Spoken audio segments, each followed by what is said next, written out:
Welcome to the Footnotes, the Endnotes podcast. This is your communist radio. My name is Uriah Mark Todorov, aka the Inverted. And my name is Owen Gilbride, aka the guy with the really slow computer that's not allowing me to interface with this conversation properly. But here I am regardless. And we have a very special episode for you all today. We are interviewing Mr. Benjamin Noys, who edited the anthology drawing from for the past few episodes, Communization and its Discontents back from 2011. It's a pretty good conversation, I thought. Hopefully, all you out there in listener land get something out of it, find something educational, are able to, get a better grasp of, the historical origin of communization theory and its theoretical basis and whatnot. And better than anything we've been able to give you so far.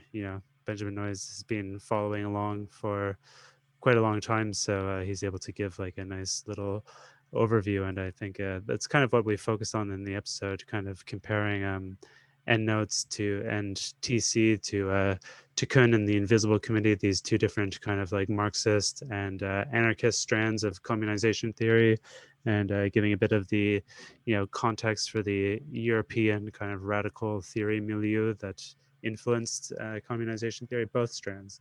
But hopefully there's something out there for you. What did you think of the interview, Owen?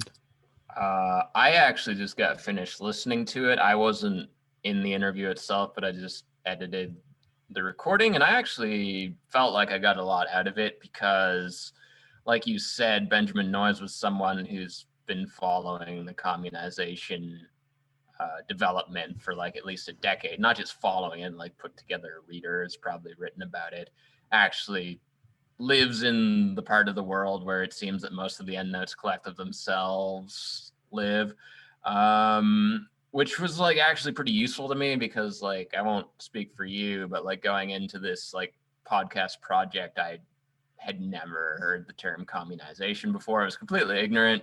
I felt like it was like several episodes in, or maybe several months in, before I even felt like somewhat confident that I could articulate what communization actually was, distinct from like just broader communism. So to hear someone who not only is like very familiar with this subject, but like quite articulate seemingly in a number of different areas, it was very refreshing. And I felt like I personally got a lot out of just listening to this.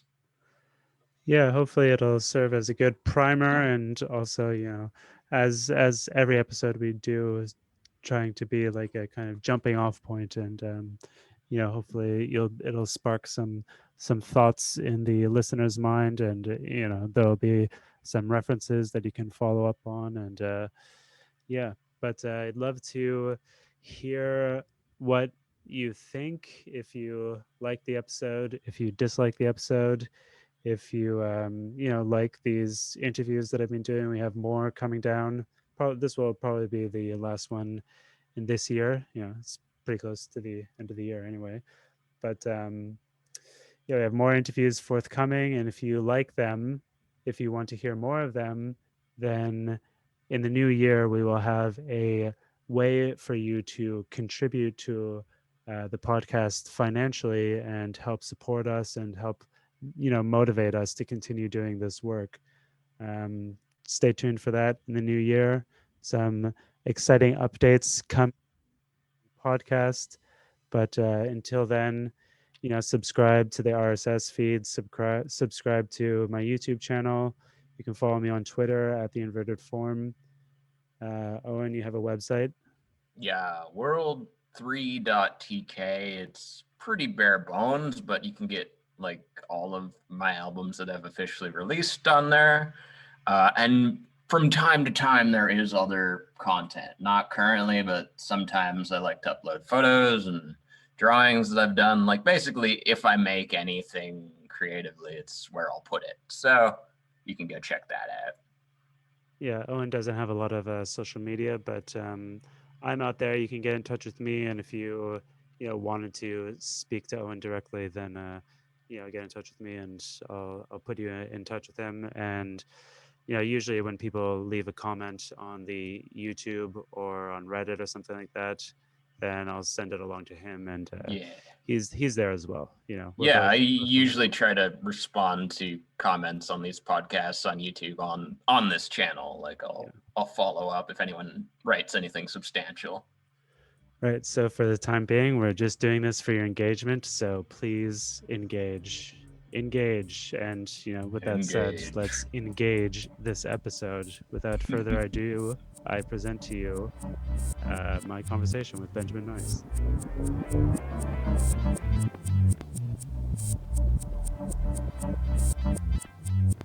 So thank you, Benjamin Noys, for joining us on the Footnotes to Endnotes podcast. We're going to be talking about the reader that you edited back in 2011, Communization, Its Discontents, and kind of going to be focusing on Endnotes' contribution to that reader. That's what this podcast is all about, is Endnotes. A pretty modest goal in this podcast of just kind of exegizing that particular collective and communization theory in general. But maybe you can help our listeners out by kind of like introducing yourself and like your academic research, and talk a bit about how radical theory kind of figures into what you're interested in academically. Yeah, so hi, I'm Benjamin Noys, and I'm an academic, and I guess I've been one for most of my working life now, and I kind of work on continental philosophy and what gets called theory. I did a PhD in the 90s on Georges Bataille and Jacques Derrida, a kind of Derridean reading. But I guess going back to then, partly the reason I chose Bataille, if your listeners don't know him, he's a kind of a French intellectual of the early 20th century up to 1962. And in the 1930s, he was kind of on the ultra left and explored a lot of, to me, interesting ideas about excess and matter that I thought made what tends to get called post-structuralism kind of interesting and political. So I guess I always wanted to combine what gets called theory with what gets called politics. And I guess if I had a political orientation, it was kind of anarchist or anarchist communist or something like that. And that's kind of stayed with me. So I guess one of the things that runs through my work is an interest in those thinkers and theorists who try to do political things. So I've worked on Giorgio Agamben, I've worked on Alain Badiou. I kind of summarized most of my work, I guess, in a book called The Persistence of the Negative, which came out in 2010, a little bit before this reader. So I guess I've always been trying to think about how theory might interact with what gets called politics and ask questions to it and be questioned in turn by it. So that's always been one of my interests. I guess I don't find theory interesting enough on its own. Right. Perhaps neither do I find politics necessarily interesting enough on its own. I quite like where the two meet. Right. Yeah, Bataille is a pretty interesting figure. I mostly know him from having studied like surrealism a little bit, and his biography as well is quite interesting. Pretty eccentric kind of guy, and I read a rumor once that he was involved in a human sacrifice. The best thing about that is he formed a kind of secret society in the 30s called Asefal, the Headless. And they tried to organize a human sacrifice, but no one wanted to be the executioner. There were plenty of volunteers to be the victim. If the stories are true, which I think is rather sweet if it is true. Rather encouraging, because I guess we're often used to small groups where you worry about people being the executioner more than the victim. Yeah, true enough. So you put together this this reader, Communization and Its Discontents, back in 2011. What kind of like motivated you to put that together? What was your interest in communization? Like back then, it was, I think, even more of like a marginal tendency within communism than it is now.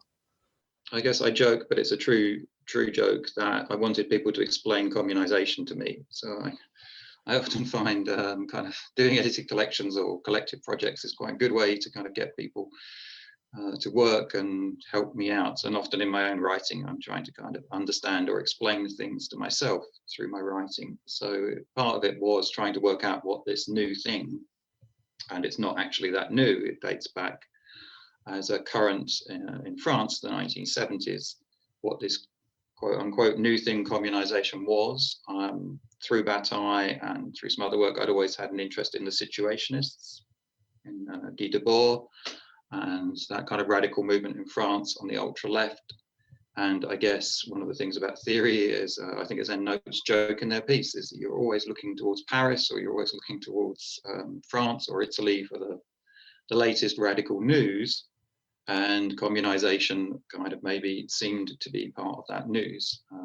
As we'll talk about, you had the kind of currents around Tiqqun and the Invisible Committee, and you had the works of Endnotes, which I had kind of known a bit about before, which we can also talk about, because I'd lived in Brighton and they used to belong to a group called Aufheben, which produced a magazine that was available widely, but I would see in Brighton and would read. So it was a kind of, what's this new thing in communist theory? We had the 2008-9 financial crisis, financial crash.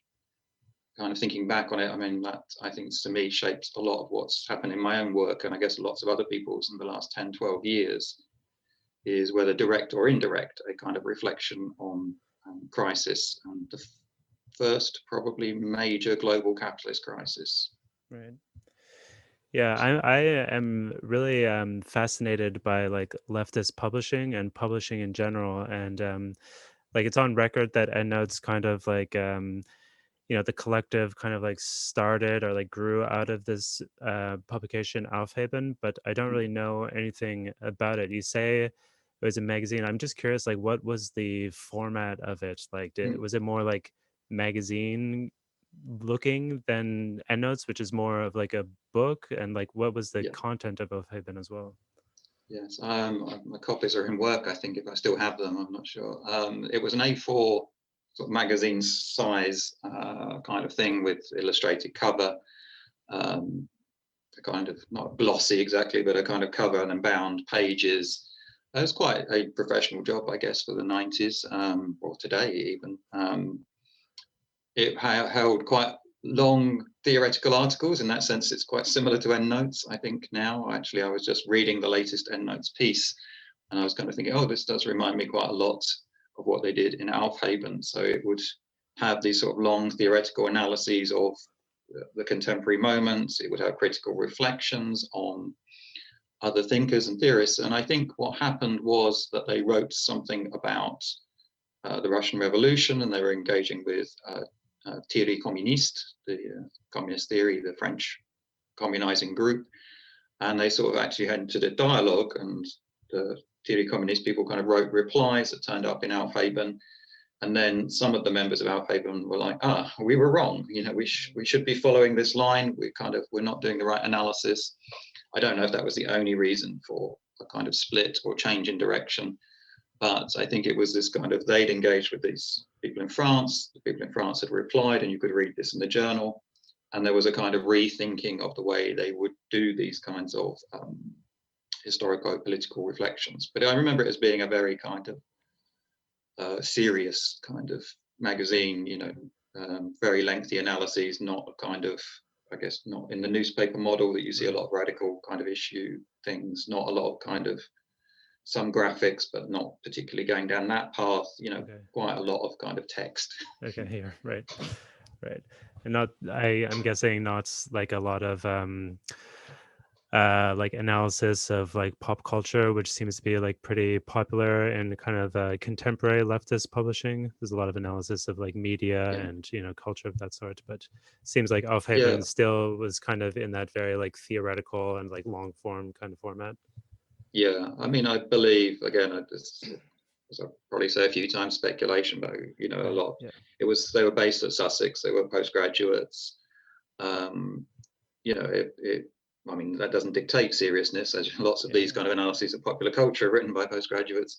But I think they were trying to commit to a kind of serious mode of intellectual analysis, something which is not super common in Britain. We're quite an anti-intellectual country, including on the left. So I think it was a kind of deliberately chosen, if you like, outsider kind of commitment to serious work, if you like, rather than maybe some of the more flippant engagements with popular culture or the attempts to reach the people that often take quite a phantasmatic form in some kind of left-wing discourses. Right. From your perspective, as you were saying, Endnotes, like some members of Aufheben were exposed to TC, Theorie Kommunist, and they kind of like, were won over by their theory and decided to like splinter and kind of form their own thing. So I guess there's like a bit of a political disagreement there, but I'm wondering like what was the political line of Aufheben, and what was like the political context of leftism in Britain that all of these publications were kind of like emerging out of and responding to? Big question. I mean, the political line of Endnotes was kind of ultra left, influenced by the Situationists, influenced by the work of Moïse Postone, influenced by some of the Italian appraisal and autonomia. It saw itself really within that kind of ultra left formation, so anti-Leninist, anti-Trotskyist. And then I think within that, it encountered theory communiste, who are kind of part of that milieu, but also have criticisms of the ultra left. And some of those criticisms could be easily applied to Aufheben, particularly this tendency to say, like, where did things go wrong? And to kind of judge past movements by where they failed and where they succeeded. So, theory communists have a different kind of approach to the history of revolutions. They're not so concerned with saying, where did the Russian Revolution go wrong? Or was the Spanish Revolution better than the Russian Revolution? They really kind of saw that, there'd been an historical period where these revolutions could only take the form that they did. Right. And then, we had to kind of do something different. So I think what happened with Aufheben was they were writing these historical analyses of the Russian Revolution and the present moment, and they were always kind of judging it by, what could have happened, an ideal standard that it was deviating from. And Theory Communist came along and said, really, which is kind of slightly strange, counterintuitive move. It's quite weird when you think about it, but they said, like, you can't really do this. Those revolutions failed for a reason, failed due to their historical limits. And it's only kind of now or later that we've kind of transcended them.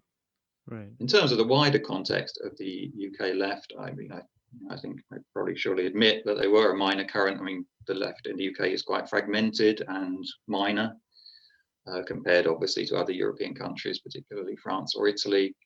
Most of the mainstream left is organised around the UK Labour Party, which is occasionally a party of government, probably not again for a while. But it has had some kind of radical-ish elements in it, and it's always been one of the sort of sites of politics. Then I guess outside of that, there was the Socialist Workers' Party, which was a Trotskyist formation that has had quite a controversial history. It's very popular amongst students. It does a lot of recruiting at universities. So quite a few people pass through it as a formation.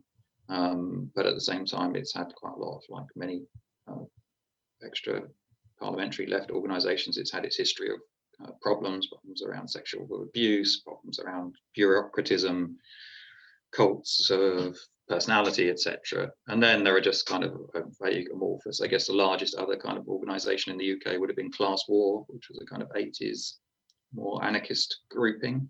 Okay. So, there were these kind of minor currents, lots emerging out of squatting, emerging out of punk or post-punk, blending in the late 80s, early 90s into rave culture, so a kind of countercultural scene. I mean, I think we should be careful sometimes about overdoing how much countercultural scenes are left, because they're not always.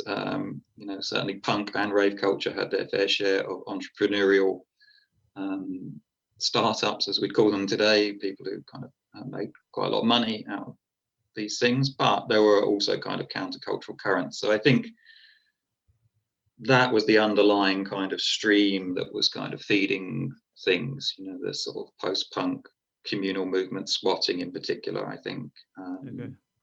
that kind of thing.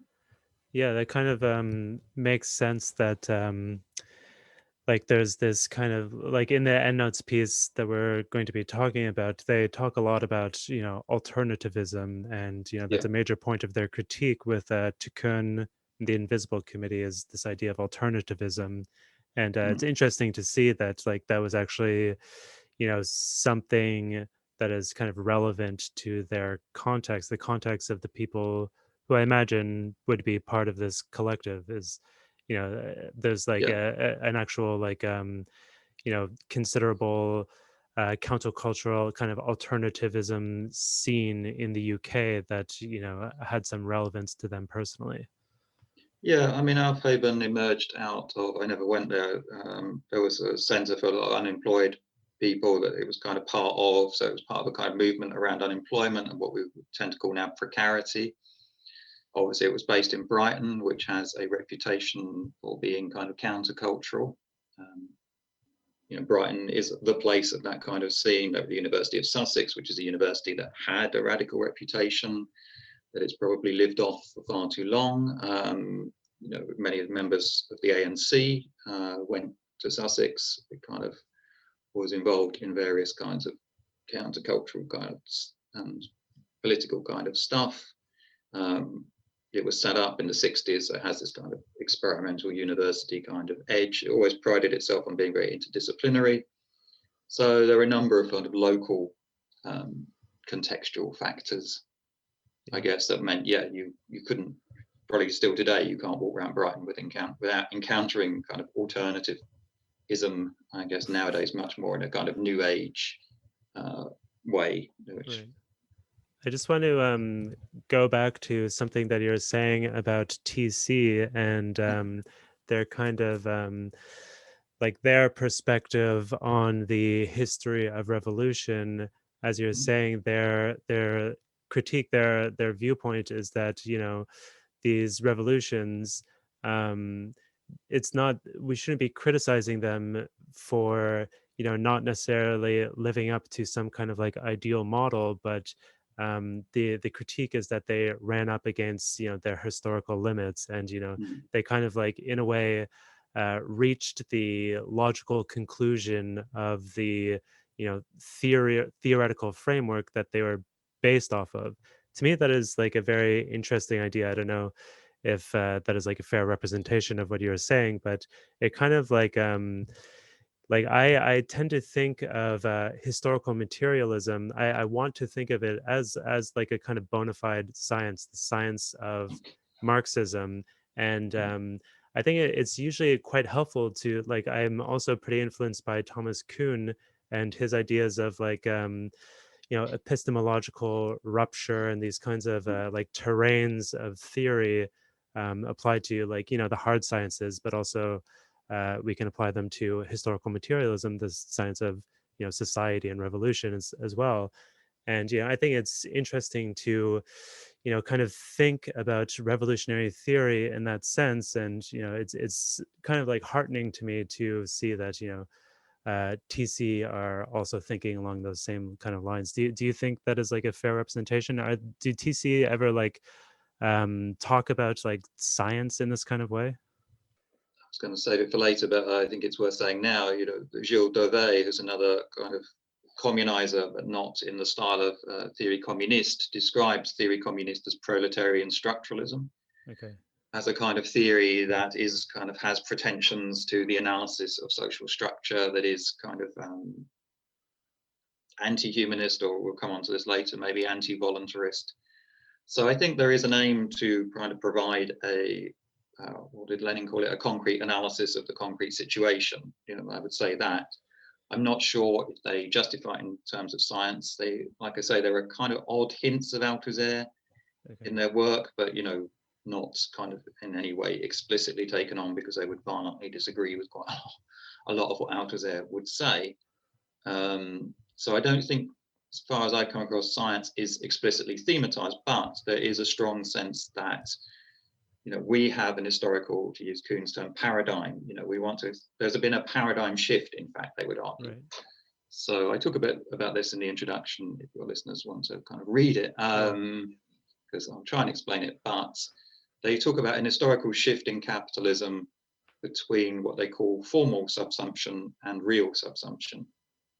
So to do it very quickly, formal subsumption is where capitalism kind of takes on and grabs things that aren't capitalist. So it kind of, if you're peasant growing things in the field, they kind of leaves you to grow stuff how you want, but then you have to sell it at market. Right. So for clearly communists, this is a kind of historical moment, not just a kind of concept. And real subsumption is when what you actually do is then subsumed by capital. So in the case of agriculture, it is the shift to mechanized agriculture. You know, you're no longer just a peasant on the field, you've got tractors and you've got these huge mega farms, and basically in the situation we are now. Right. So that's capitalist agriculture. And they argue that the late 19th and early 20th century has seen a shift from formal subsumption to this real subsumption, as capitalism has penetrated more and more of life, penetrated more and more of our existence, kind of taken over all modes of production, become a kind of global totality. So broadly speaking, the kinds of revolutions that we saw in the early 20th century, Russian Revolution up to Chinese Revolution 49, I guess that even maybe include Cambodian Revolution of 78, those revolutions kind of belong to this sort of moment of a transition between formal subsumption and real subsumption. They belong to a past historical moment. And in that past historical moment, the identity of the worker forms a kind of opposition to that of capital. So you have capitalism on the one side and the worker on the other. But they argue that that is an internal opposition. It's not like the worker is really the capital A antagonist. You know, capitalism forms itself by this kind of conflict with the worker, and then that conflict develops into a kind of stabilized form with parties, unions, and what we call social democracy. Right. So basically, the limits of past revolutions are, if you like, the limits of that moment, which they call programmatism. Right. The idea that the worker is the point of resistance, and all these workers' organizations are where revolution will come from or end. So they're kind of tracing this. That's a very quick way of describing it, but they're tracing this historical moment. So in the Tiqqun terms, there is a paradigm of revolution that belongs to programmatism, and they are saying that paradigm is over and we need a new paradigm, which would be the paradigm of communization. So in their essay contribution to this reader, Endnotes are making this distinction between two kind of like currents within communization theory. There's a kind of like anarcho-insurrectionary kind of current, and then there's the more, you know, Marxist, communist kind of current, which is represented by themselves as well as TC, and they reference a few other like French publishing collectives. I guess Trotloin is one of them, but I think they're like quite influenced by TC. They reference them a lot. And pretty much, yeah. And then you know, on the anarcho side, the representatives are Tiqqun and the Invisible Committee, kind of in a parallel to this evolution from Aufheben to Endnotes. Tiqqun was this kind of like earlier, again, anonymous publishing, like radical philosophy journal that the Invisible Committee, I don't even really know like what the formal connection between those two groups is, but like, I guess. I think it's members, but I know people who probably would be able to tell you, because I know some of the translators. Obviously, partly because, as we might discuss, Tiqqun / the Invisible Committee ended up being kind of persecuted by the French state, particularly Julien Coupat, the lead kind of thinker. People have generally preferred to kind of keep their relations between these sorts of groupings vague and not go on record, because exactly. You know, part of going on record these days is things being recorded and kind of used. So I think there is a deliberate, understandable kind of emphasis on, you know, they chose these names as kind of markers for anonymous or kind of empty forms into which people could kind of join. This is quite a common kind of ultra left situationist autonomia kind of strategy. You have a name. The famous example, I guess, is the British footballer Luther Blissett, whose name is used by various Italian radicals. Okay. Right. It's a kind of bizarre example. He played for an Italian football team. I can't remember which one, but he was very popular in Italy. So his name became a name under which people would sign artistic projects. Interesting. And I think if you know the novel Q, that's I think I've read that's by the collective. before. Right. Yeah. Yeah, that's a Luther Blissett thing. Yeah, they're connected. I think like, kind of everybody who like reads Tiqqun and the Invisible Community kind of like knows that they're connected, but I'm just like now I'm blanking on whether or not there's like a formal on the record connection, but maybe not, and it's just kind of like part of the mythology of the whole group. Julian Couppard seems to be the kind of major writer, but then I think he would also dispute that. I think they formed a commune, so that, again, I wouldn't want to kind of diminish the way in which they were trying to experiment with collective writing or producing collective texts. I think it's easy and problematic to kind of come along after the fact and try and divvy up kind of exactly. Credit and blame on different individuals. Similar things happen on the Situationists. So, like, needless to say, there's this group publishing Tiqqun, Radical Philosophy Journal, and then there's also this other group that comes along later called the Invisible Committee, who published a pretty popular book back when it came out called The Coming Insurrection.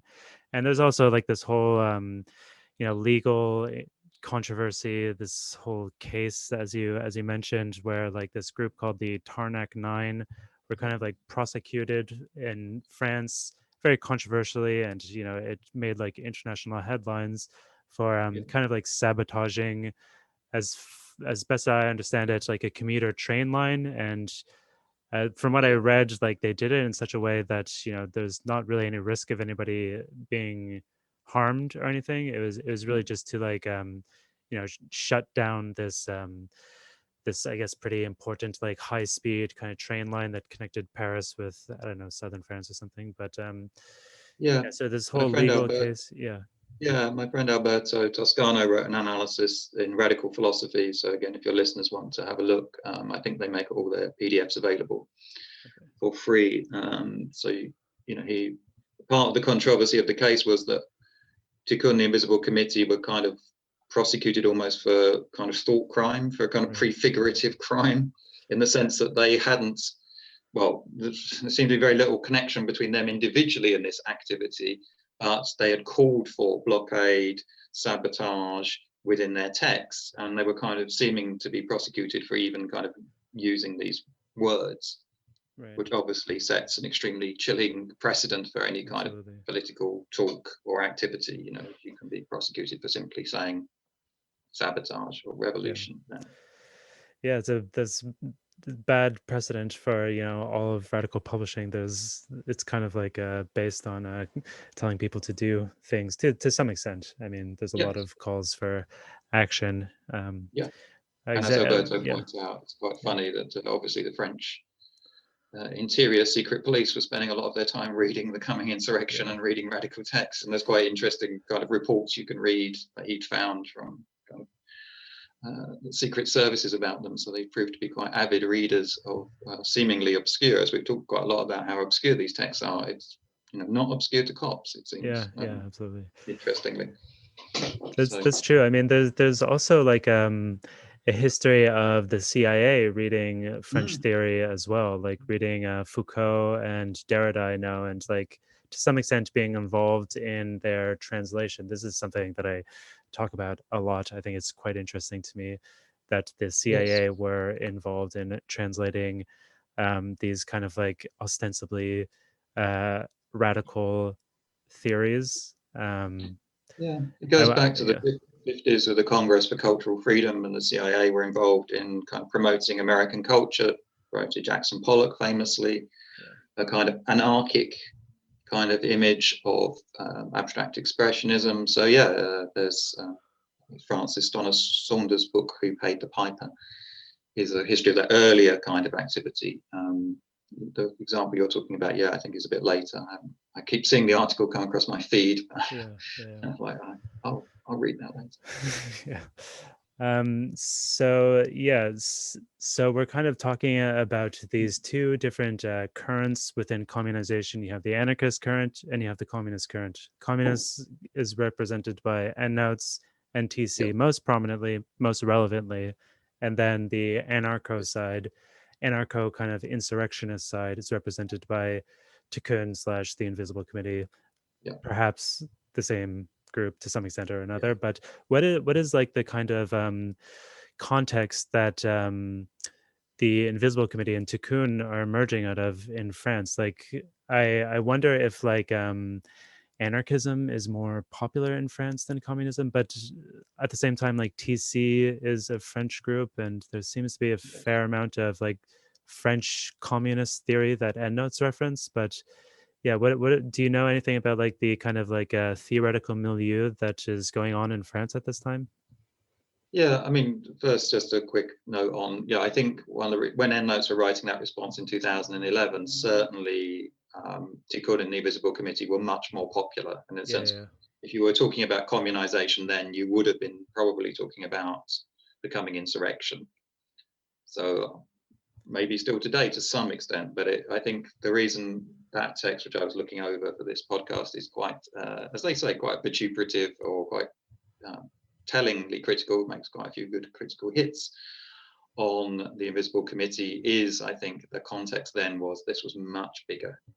I think it's famous. I think the Invisible Committee's Coming Insurrection is famous for being the most shoplifted book out of bookshops. Oh, really? Talk to people who work in bookshops. It's That's like hilarious. that's the one that gets shoplifted a lot. Fair enough.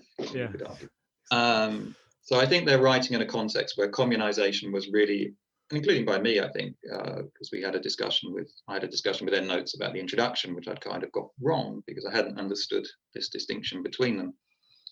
Communization was very much associated with Tiqqun and the Invisible Committee.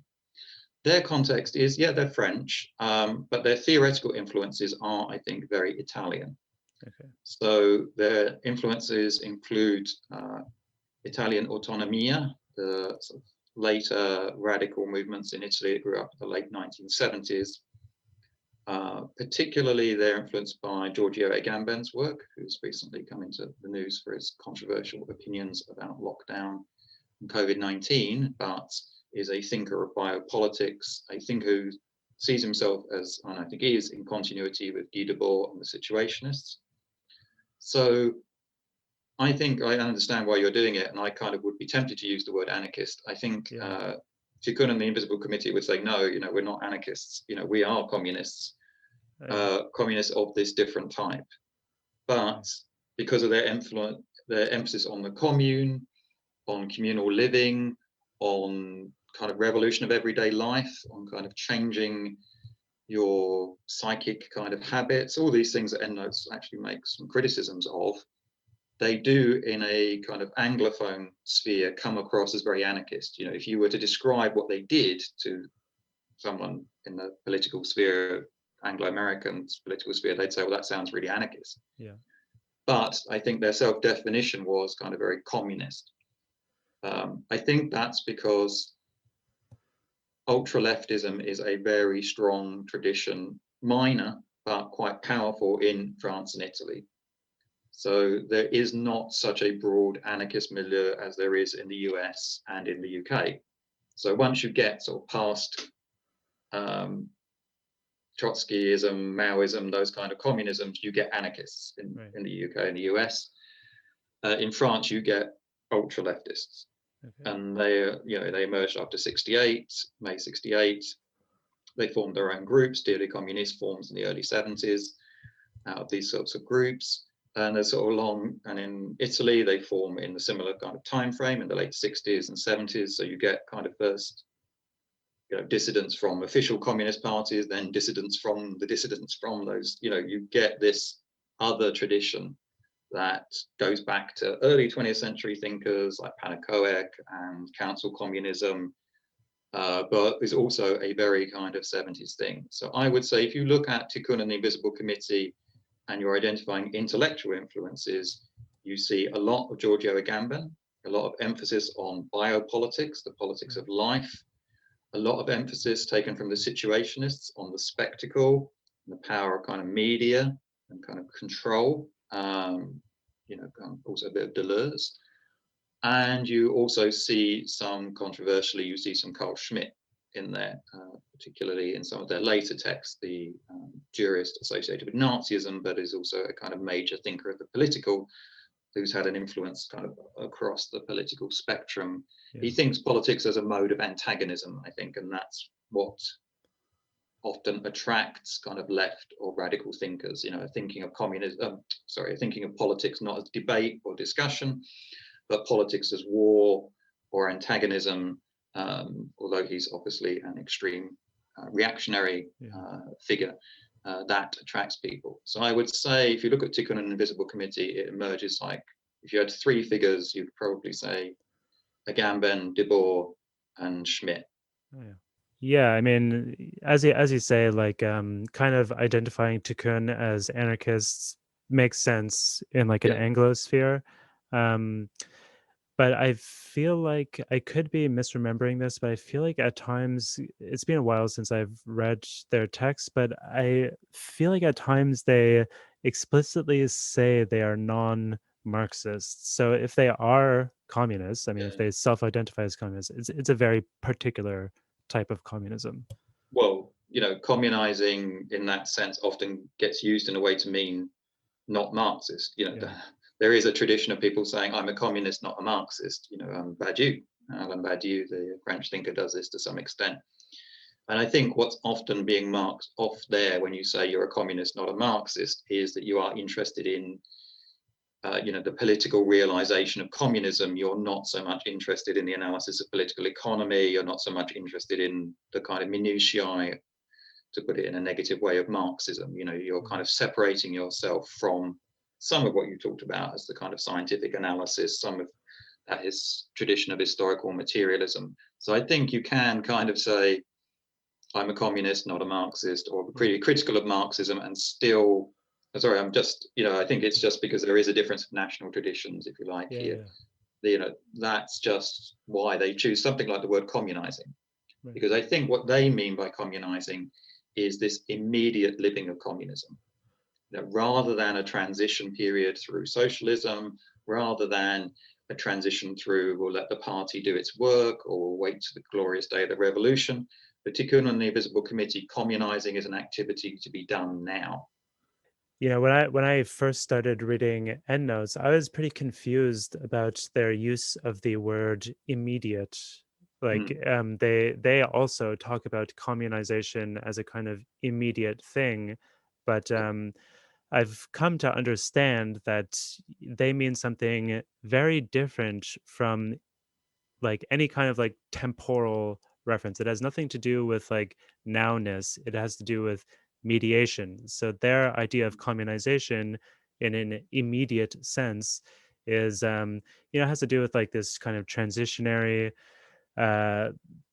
theory of how communism is going to happen through socialism, and then you get like a vanguard party and like a dictatorship of the proletariat, and you build up things like trade unions and like other kinds of like social structures that mediate between the working class and capital there, and also as well, like they want to criticize all these different like kind of stratifications within the working class along gender and race kind of lines. So their idea of immediation, or immediacy of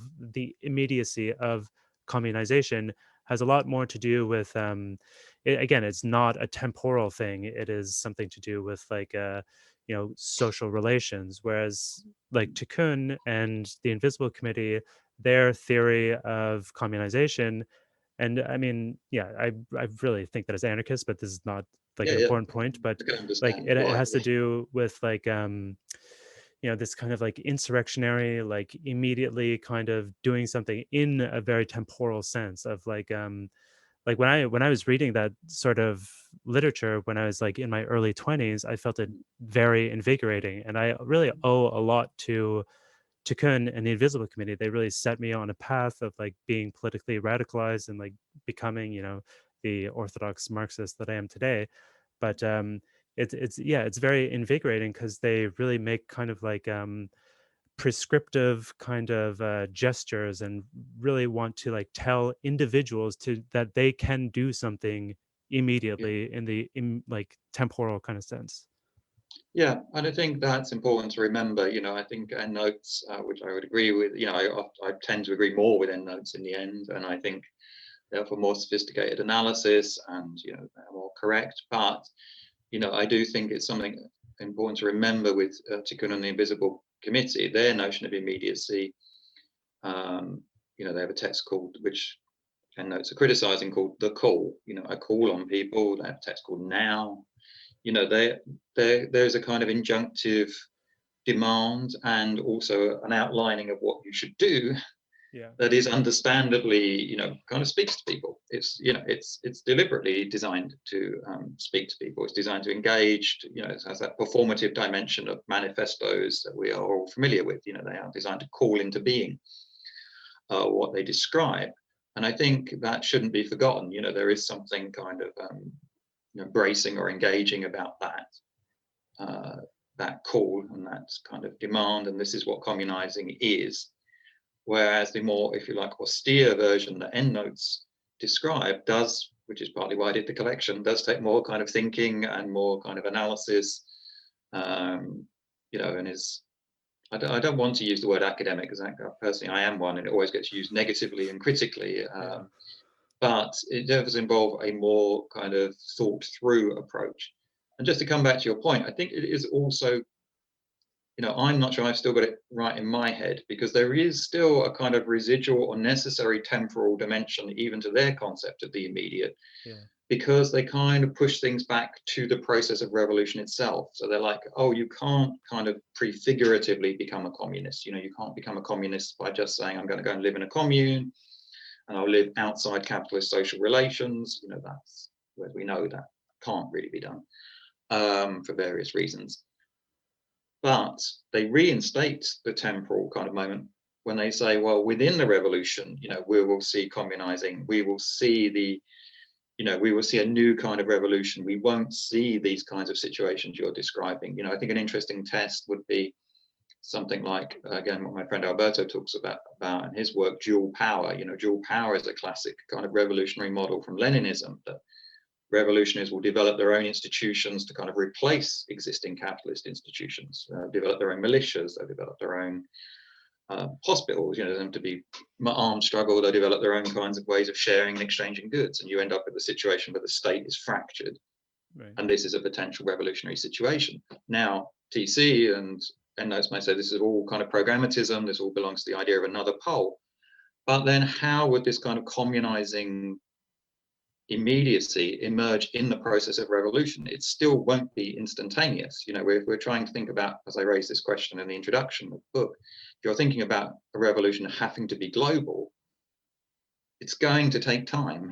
It's going to take quite a long time. And I think TC, from what I've heard of their internal discussions and debates, do recognize, that this kind of revolutionary process may take 50 years, 100 years, 150 years. So you do kind of, you get rid of it with one hand, but it kind of comes back in. What does communizing mean? If you say only communizing happens after the revolution, it's still, that's still a kind of tricky problem, I think.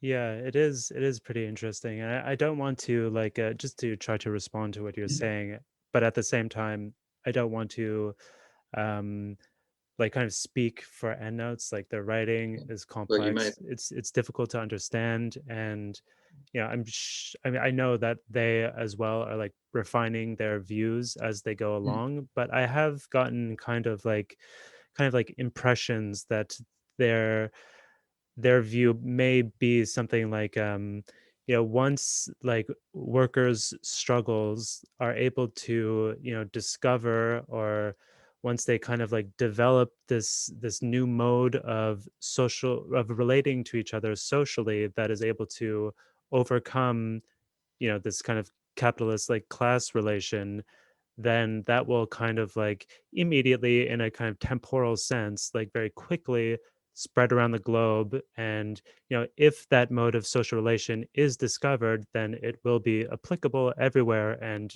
everybody will take it up.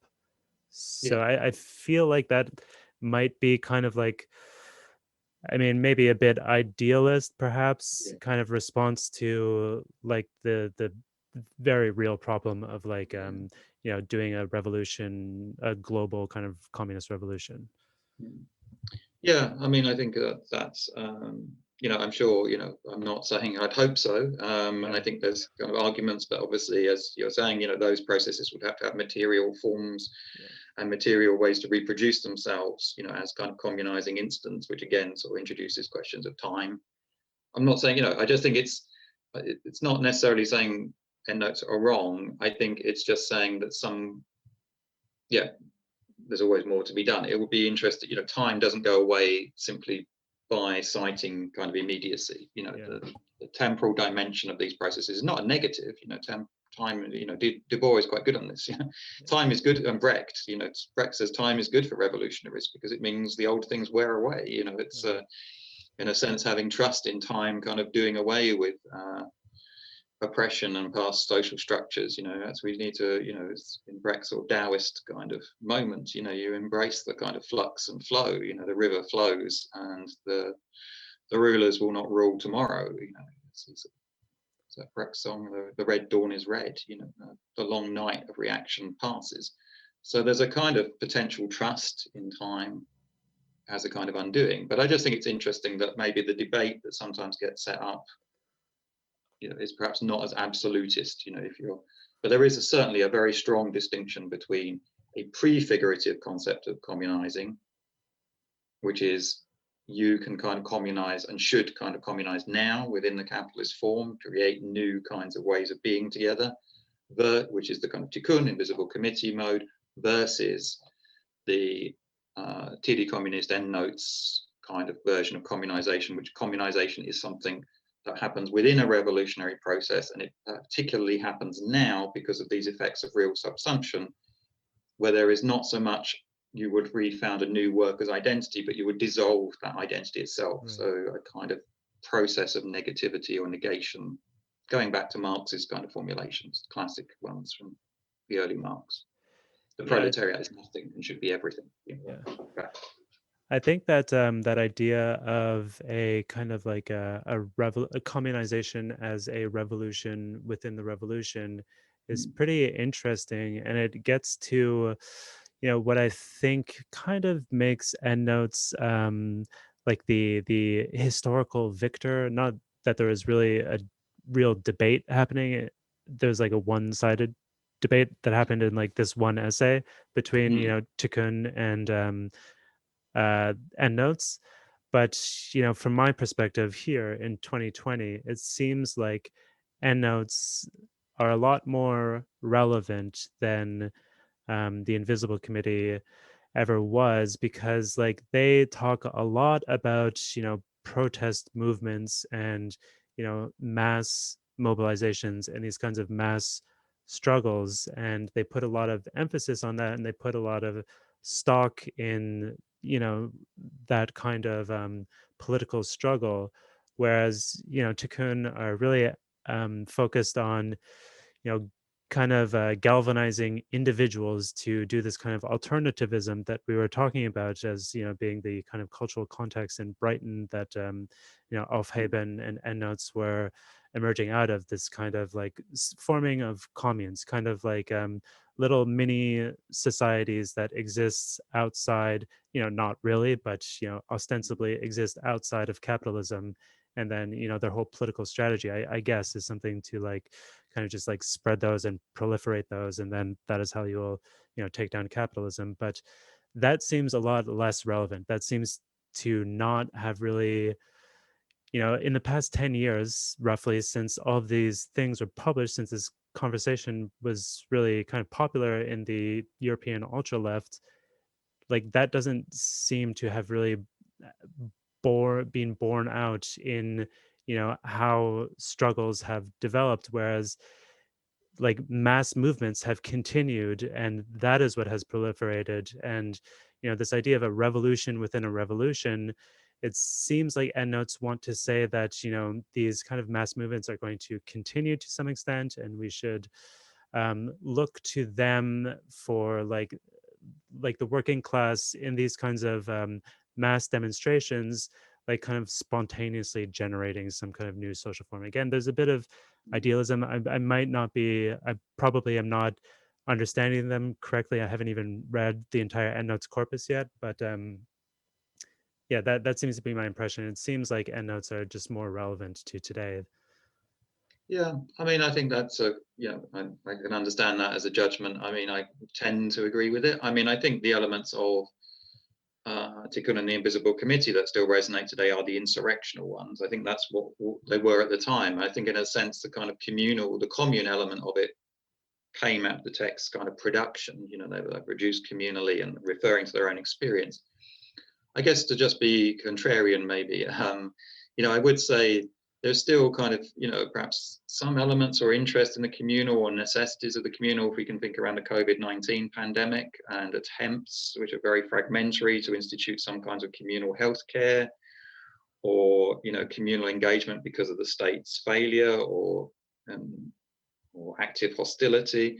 So, and then some of the examples actually that Endnotes talk about in their own texts, the recent one in particular I just looked at this week, Onward Barbarians, still bear this kind of traces of this kind of communal kind of form. They're talking about kind of communal experiments. I guess they're just judged differently. Again, if Tiqqun and Invisible Committee is saying these kind of communal experiments are proto-communism or communizing in action, for Endnotes, they are signs of, the collapse of capitalism. They are perhaps, again, sort of like, I don't know, negative doesn't seem quite right, but, they're kind of negative signs of the inability of self-reproduction under capital, rather than, they're not models for the future. They are particular moments of struggle. I think this is the argument they have around emerging moments of autonomy and self-reproduction in Argentina, which happened around the crisis in 2000. They were like, we shouldn't valorize these kinds of attempts to kind of keep production going or feed yourself or do loads of understandable kind of things to stay alive. We shouldn't valorize these as revolutionary. We should see these as kind of disappearing moments within what would be a future struggle. So, as we would see a kind of communizing moment revolution emerge, we would get these kind of communal type things happening. We would get these elements of self-production or self-reproduction, or workers taking over factories or students taking over universities or whatever. But this would only be like a passing phase. That wouldn't be the revolution itself. I think that's something I would probably agree with. I think that's a fair point, because obviously the risk is you just restart all the capitalist things just under new bosses. The simplified version. Yeah, I think that that is kind of like the like this kind of critique of the Soviet experience that is kind of like emerging out of Aufheben, and this kind of like ultra left is, and especially like a left that is informed by value form theory, is that really that ended up like Russia just ended up being capitalism, but under new bosses. Yeah, I mean, I think I would have to go back and look at the text, because I think the kind of TC approach is slightly different. I mean, Lenin himself says, capitalism would be a good thing at the moment, in the middle of the crisis of the Russian Revolution, particularly after the Civil War and the kind of destitution of production.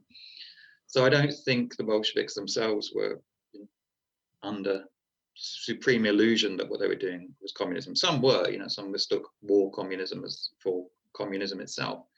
So, that would be a kind of interesting kind of debate to have. I guess the TC position would be, not in a weird way to judge that, but simply to see it as a necessary outcome of that particular situation, that you couldn't, as Lenin also and other Russian revolutionaries realized, you really couldn't have a revolution like that without, revolution happening in Germany, or without, a whole load of other things happening that didn't happen.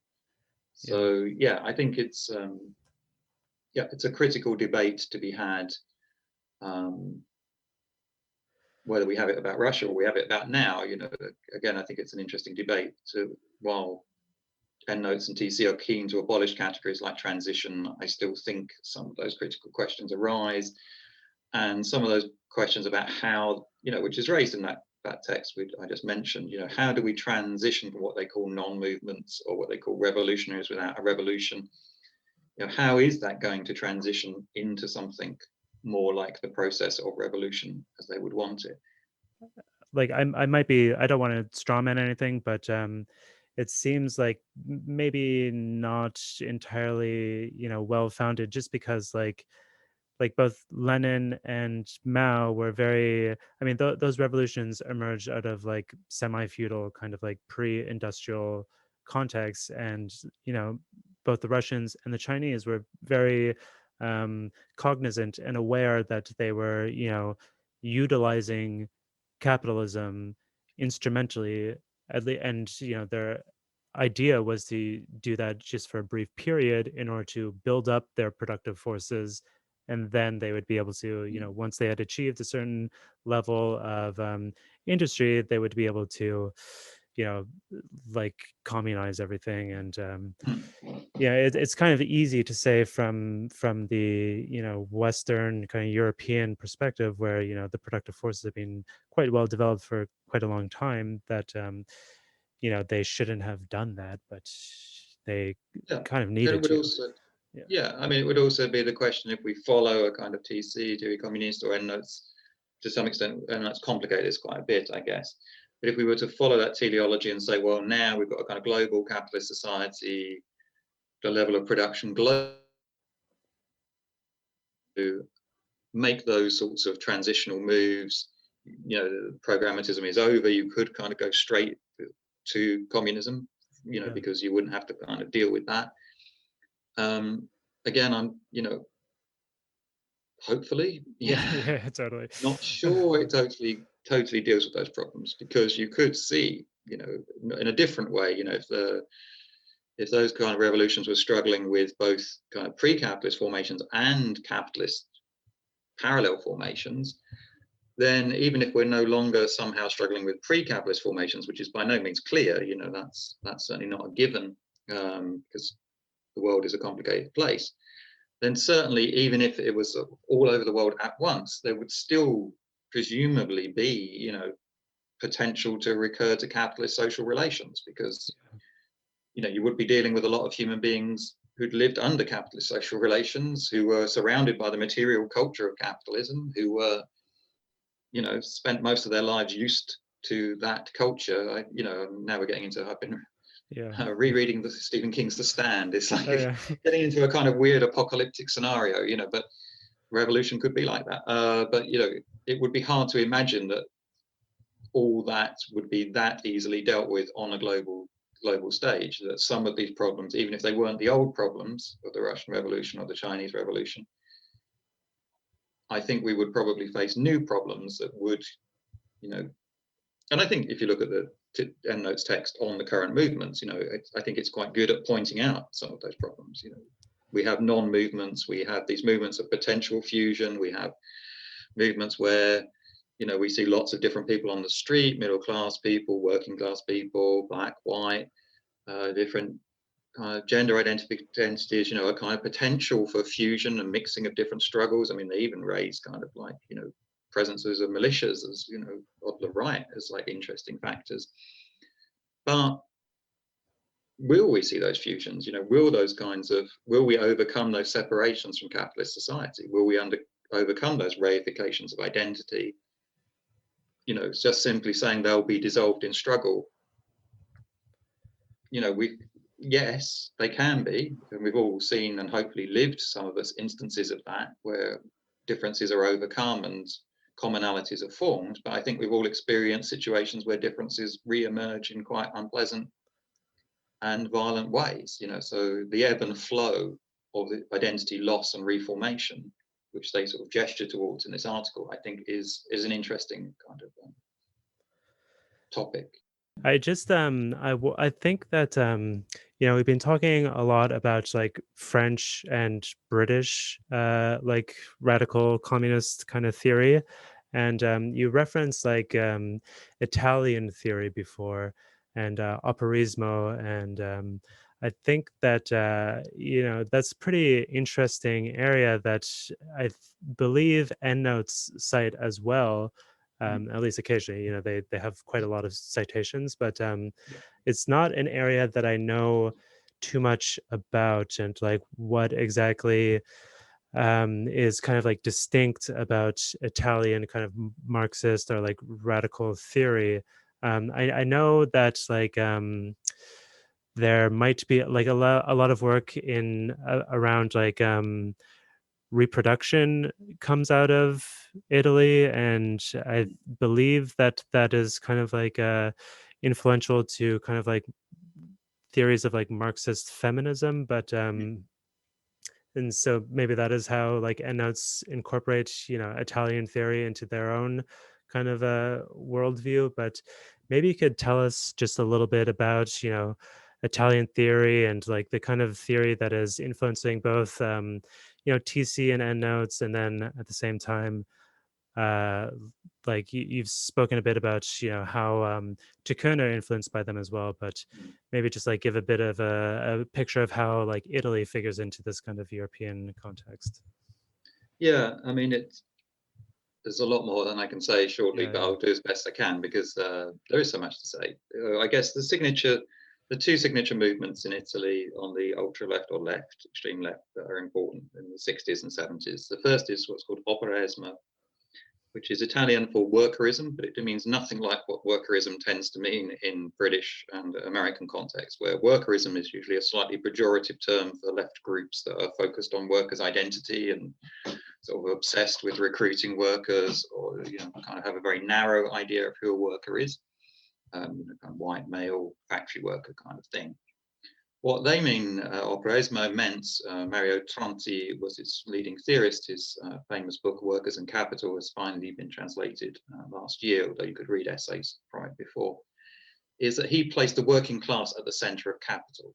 And his argument was that capitalist development was driven by working class struggles. So in a very basic way, it's a beginner's version I'm doing, if you like, workers' struggles against kind of early industrial discipline led to the new kind of imposing of the discipline of the factory. Then workers' struggles against factories led to this kind of more diffuse, precarious work we've got today.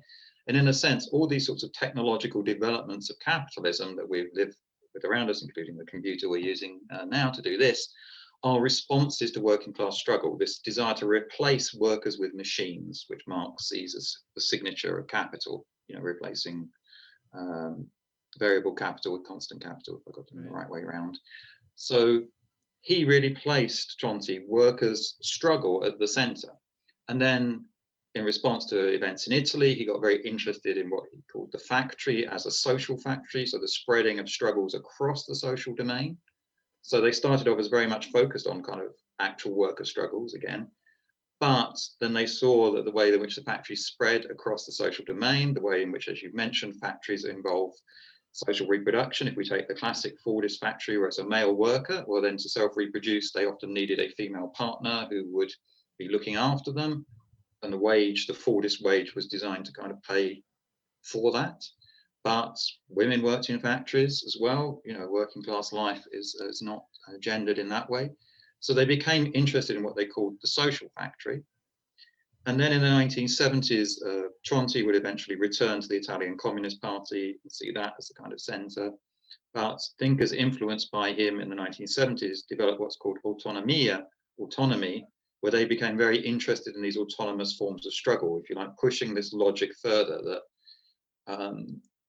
it wasn't just workers, it was a whole fabric of struggles. And this involved kind of countercultural elements in the movement of 77, what in Italy were called the Metropolitan Indians, who would dress up like Native Americans, and what kind of hippies, but radical hippies, I guess, something like the Diggers or those sort of San Francisco groups. They were taking on the kind of communist functionaries in Italy, seeing them as part of the management of capital. So this whole kind of movement emerged, what Sergio Bologna calls the tribe of moles, using Marx's metaphor of the mole digging, and that text is cited in the Endnotes thing. So this Italian emphasis firstly, Italy should be said had one of the most major kind of revolutionary movements. So the Italian 68 was like just the beginning. Italian had what's called a creeping 68 or a creeping autumn, and it went on for 10 years. The radical movements up to 77 around the repression of the Red Brigades.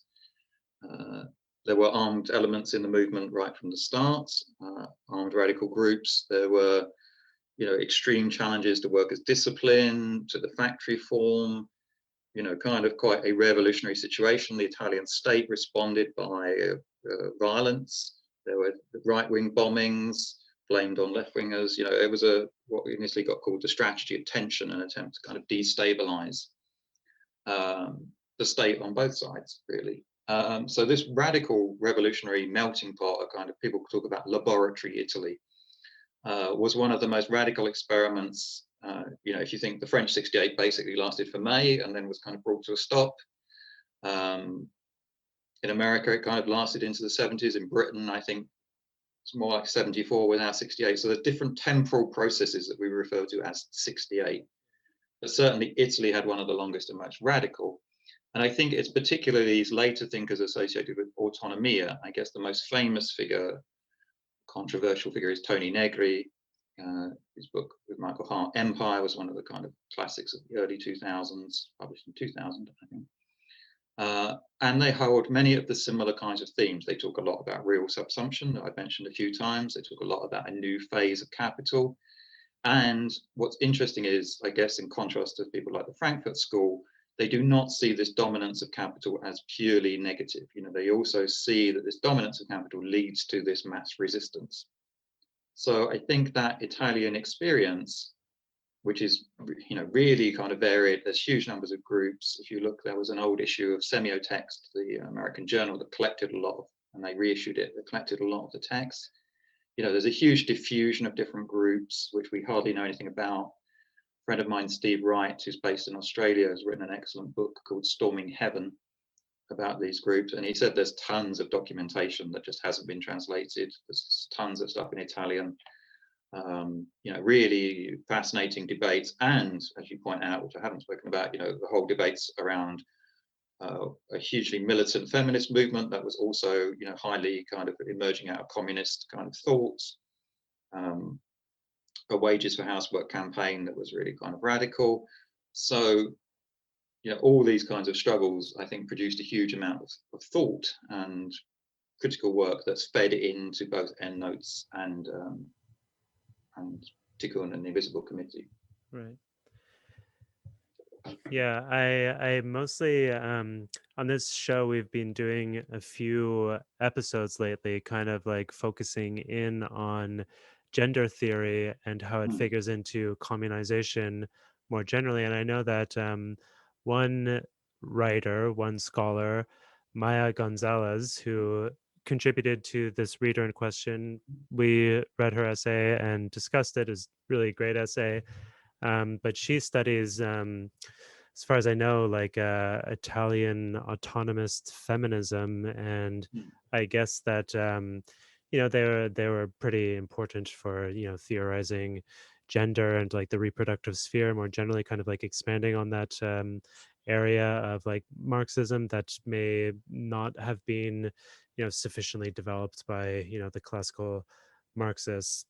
But I think it's pretty interesting.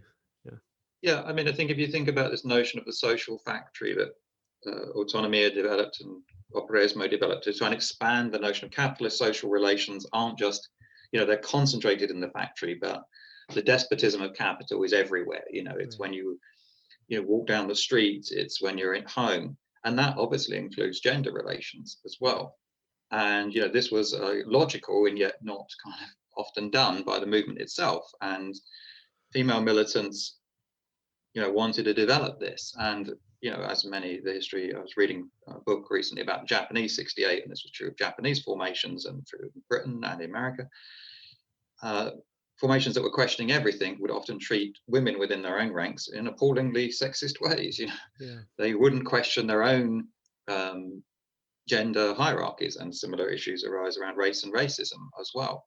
So there's a kind of logic to struggle that should, like we talked about before, lead to this kind of questioning and abolishing of differences and distinctions. And in practice, I think many female militants involved in far-left groups in Italy were like, yeah, well, we're going to have to develop our own groups because you're just not listening to us and you're not doing this analysis. And I guess what's interesting in part with Endnotes, I think, again, as far as I know, in part in contact with American comrades who joined, like in the summer schools they have in France with TC and joined in the project, is, as we talked about before we had this interview, kind of questions around race and racism became more central, which are obviously kind of present everywhere, but take a more, how to put it, a more obvious form in the US. France has its weird Republican model, which kind of obscures race and particular ways. And obviously questions of gender were raised. So, what's interesting is the development of communization as a kind of questioning of these forms of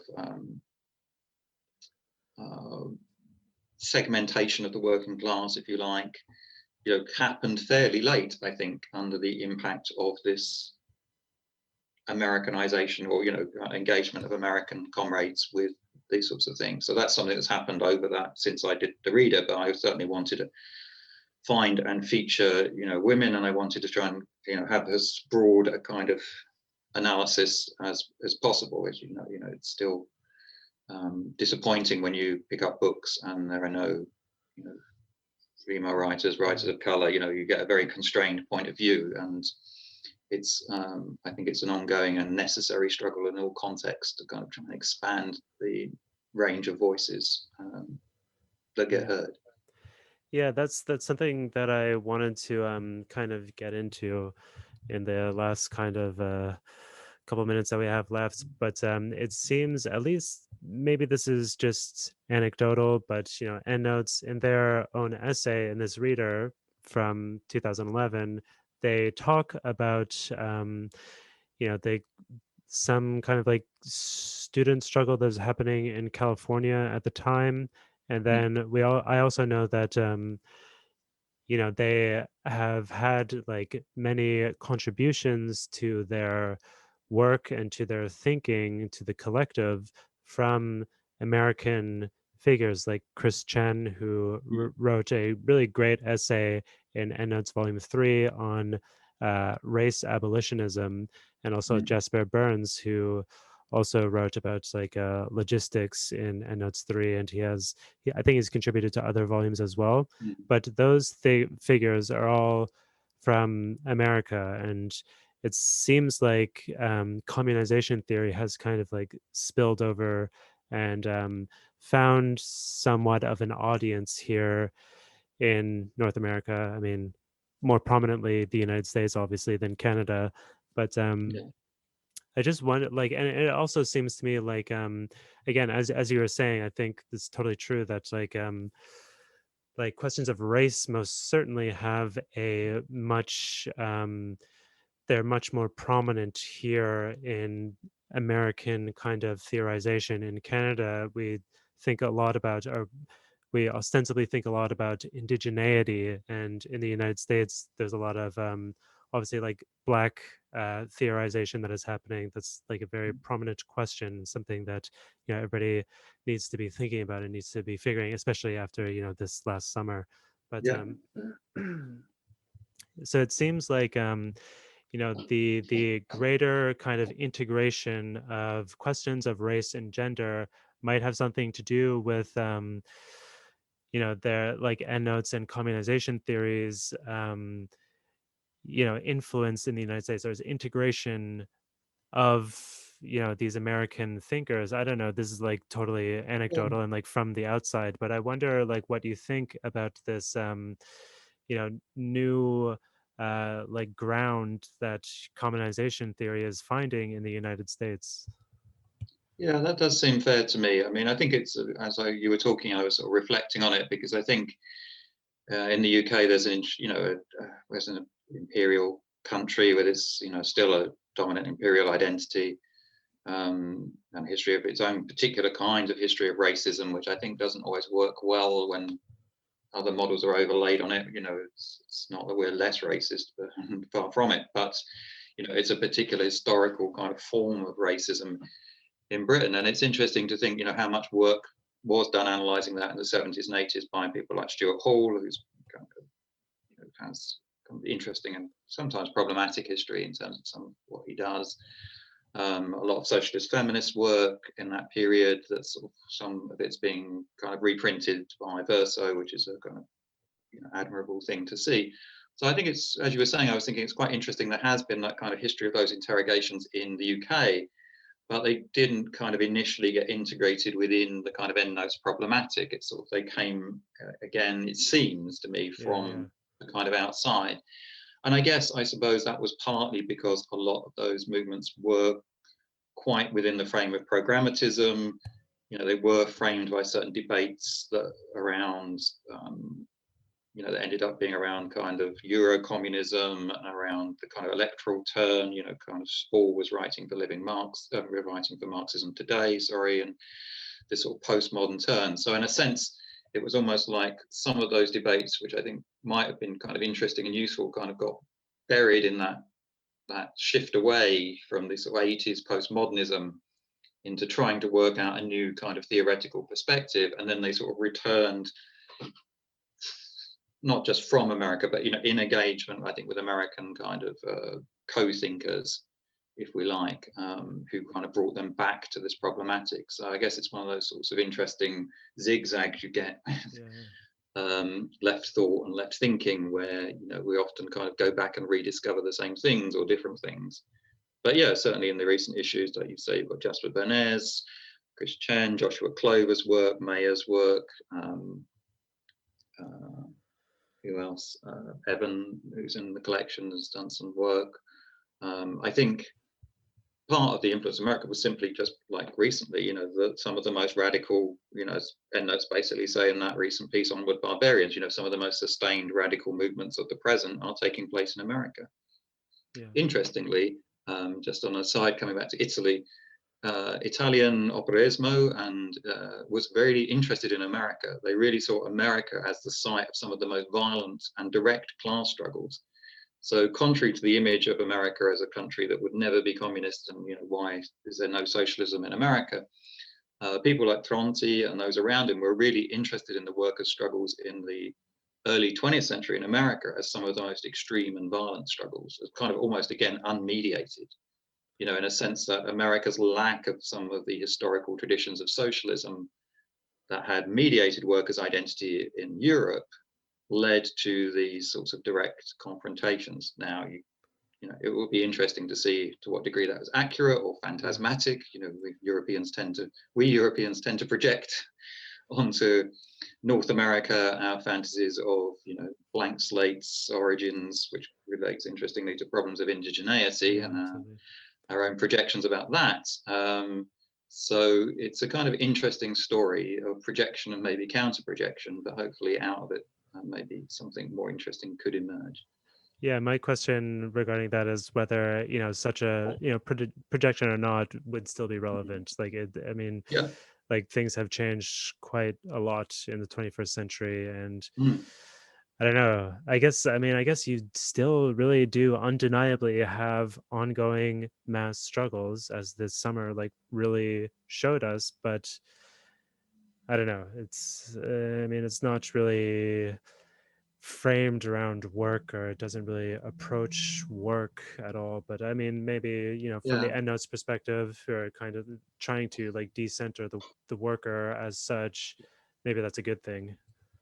Again, I'd suggest your listeners have a look at that new text, Onward Barbarians. I found it strange, and I'm not sure I'm convinced. Endnotes often make me kind of think and make me kind of like, I'm not sure. They seem to be very, as far as I could read it, I've only read it once, quite positive, saying that sort of non-movement is kind of potential, like you say, kind of expanding beyond the category of the worker, saying, we're in a stage of mass global struggles, and, painting a picture of the 2020 that I suppose I didn't kind of recognize. It's maybe I'm just very pessimistic, which people have said I am, but I didn't see that kind of picture that they painted. Again, I would hope they're right, but they certainly painted a picture of like we're living through a moment of some of the most kind of extreme mass struggles, and they recognize lots of the kind of limits of those struggles, you know, that they focus on certain kinds of notions of identity. They're strongly not focused around the worker. But, you know, as you're suggesting, they see that as a potential for, if you like, a new kind of proletarian subjectivity. Right. But I must admit, I personally didn't recognize the present in that picture they painted. Yeah, I haven't checked out that piece yet. It's interesting. It's really, I want to. It's on my radar. I'm mm, having a conflict like with this show.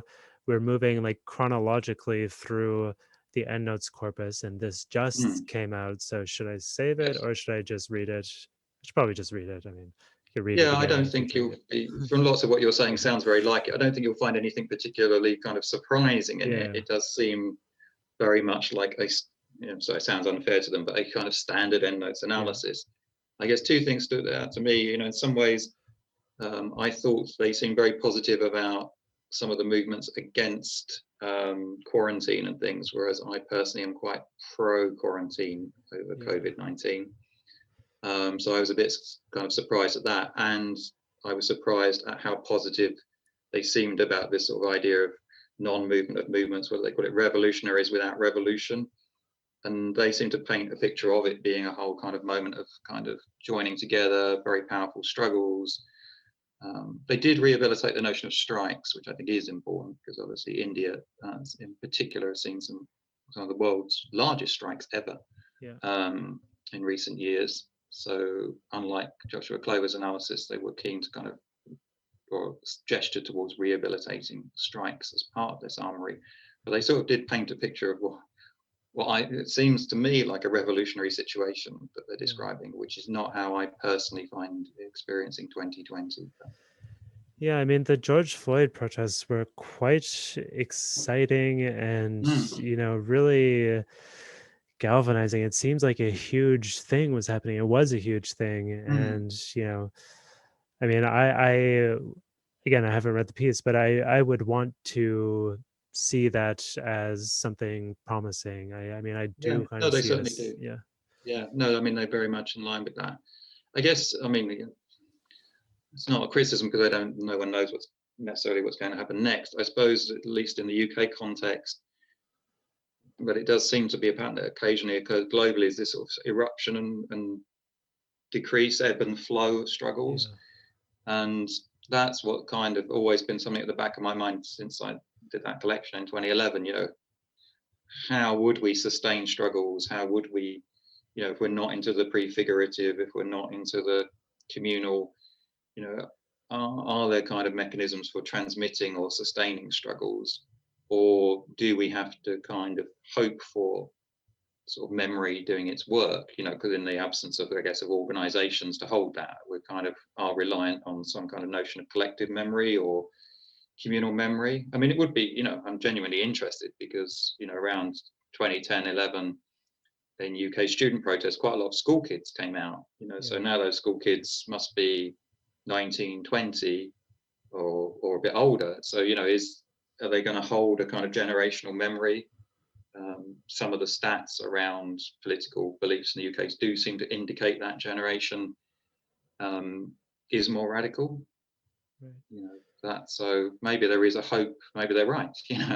There is a kind of memory function, collective memory that through the ebbs and flows may gradually kind of build together a new potential kind of collective mode of struggle.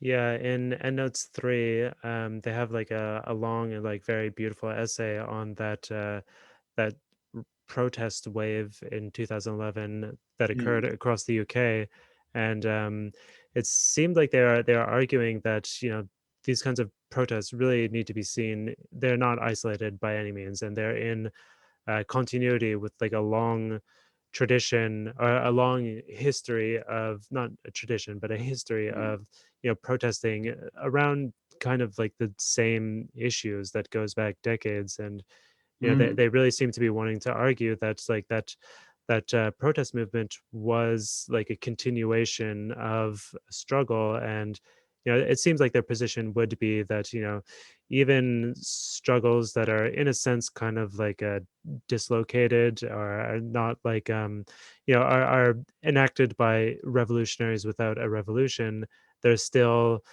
like a continuity there, and there's still a hope of, some kind of overcoming. Yeah, I mean, that's seems to me an interesting question, because obviously the negative way of framing it is like, well, we're still fighting the same battles. The continuity is, particularly in the UK context, of police violence against young black men usually, leads to kind of riots, or leads to protests or insurrection. And is that, it's, again, I guess it's not just perspective, but I guess it's involved some kinds of analysis or measuring struggle, or kind of thinking about memory, or thinking about sustained struggle, or whatever's going to happen. Are we just witnessing, this is what periodically happens, almost like a, like traditional carnival, like an eruption, and then it's released, and then everything goes back to normal? Or, can it be kind of turned into sustainable struggle? I mean, there's a very interesting book by Furio Jesi about the Spartacus rebellion in Germany, which has the kind of depressing argument, that the Spartacus rebellion is an eruption that kind of brings to the end, happens in 1918, brings to the end the First World War. It kind of ends wartime by rupturing kind of that time, but it only ends up reintroducing capitalist time. It can't fully kind of rupture. And there is that kind of, I mean, he's quite pro-insurrection. He has a whole kind of argument for, revolt against kind of revolution, but that is that kind of problem. Are these eruptions rupturing the fabric of capitalist time, or are they simply kind of punctuating it in a series of moments that give people a sense of freedom and solidarity that then sustains them, but then goes away again? Right. That's the $64,000 question. Yeah, totally. So just before we end up here, I'm not quite sure how to frame this question, because it kind of only just occurred to me over the course of this conversation, but to try to get some kind of like summary kind of statement, what do you think of communization theory in, I don't know, like the decade that has elapsed, and where do you think it's going? Would you publish a second reader, a follow-up reader? Do you think it has like evolved substantially, and it's kind of like continuing to evolve? Do you think it has like a bright future as a kind of theory, or do you think it has become like kind of locked into a kind of like theoretical framework, and it is no longer able to account for new developments in so in society? It's a good question. I mean, to use your kind of language of paradigms, and perhaps crossed with a bit of Imre Lakatos, is it a kind of growing or degenerating research program, as Lakatos would say? I don't know. I think what's happened, which happens to a lot of kind of movements, is that Endnotes in particular have, admirably in many ways kind of complicated the initial paradigm, like we've talked about around race, sexuality, gender, questions around objection. They've particularly focused through this concept in their recent work. They've questioned the kind of model of formal and real subsumption, trying to complicate that as a kind of schema. So they've done quite a lot of work kind of confronting some of the impasses in communization theory. My slightly perhaps churlish kind of thought sometimes is the gain in complexity perhaps blunts the edge of some of the kind of power of the theory, and it starts to kind of read more like other kinds of intervention. So, as it's almost as it becomes more complicated, it starts to kind of merge again with other kind of currents of kind of thinking, and it starts to feel less distinctive and new.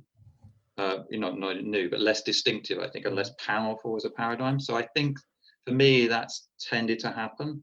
There's been a kind of gain in complexity and analysis, but sometimes when I'm reading the text, I'm not feeling like this is such a different perspective to what I could read in a number of other kinds of analyses. Perhaps it's a sign of success, in a weird way, that this kind of analysis is more widely accepted, this kind of sense of the crisis of programmatism. So perhaps it's a kind of testament of their own success, is it doesn't feel as strange.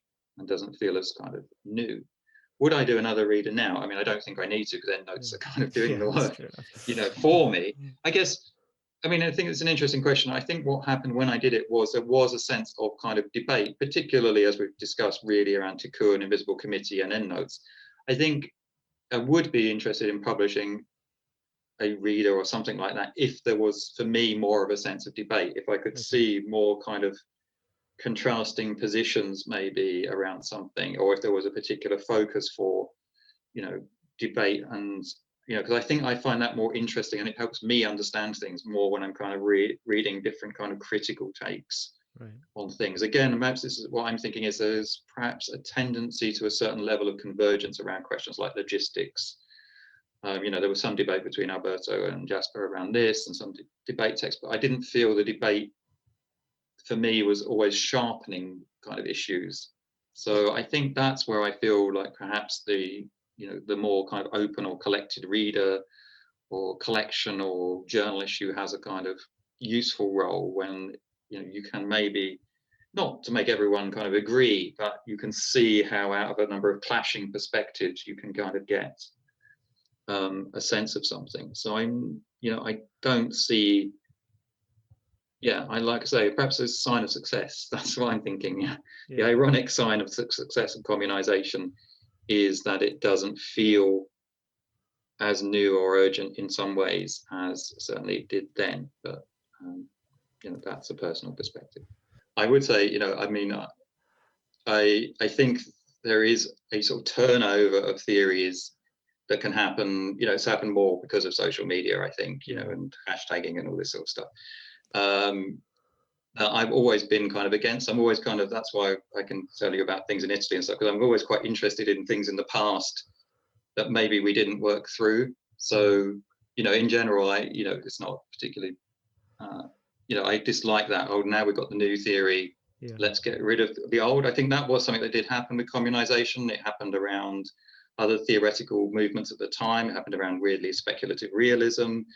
There was this sense of, now we've got this new theory, we can junk, we could junk everything else as programmatism, we can junk everything else as correlationism, and start again. And I guess, I wouldn't want to junk communization in that way. I think that's part of the problem, that we have a tendency to kind of declare it's done, move on, next thing. Right. Yeah, to their credit, I mean, Endnotes are like committed to their communization theoretical framework. They've developed it, and I think that especially in later works, like we're still reading works from nearly a decade ago on this podcast, and talking about that in this conversation. But in their later works, they're really like complicating their own theoretical framework. And to their credit, they are like pretty slow and meditative, and not in any kind of rush. Like they're committed to their theoretical framework, but they're not like eagerly looking for a new thing, or like just making any kind of like too quick kind of rash movements in the theory. No, I've talked to them about this, and I think again there's something kind of admirable in a certain austerity. Like I say, we live in a time of jumping on bandwagons, if you like, for better or for worse. One day someone's a speculative realist, the next they're an accelerationist, the next they've abandoned that. There is something to be said in a time of changing, kind of moods in that sort of way, for a tenacity of a project. Because if you do take it seriously, and if you do believe in it, I do think, so I do admire that. You should work through. If you think, as Lenin said, Marxism is omnipotent because it is true. There is, coming back to your point about science or truth, there is something kind of important here. If you think your paradigm, make an argument for it as having a better truth and a better analysis and a better understanding, then why should you just abandon it?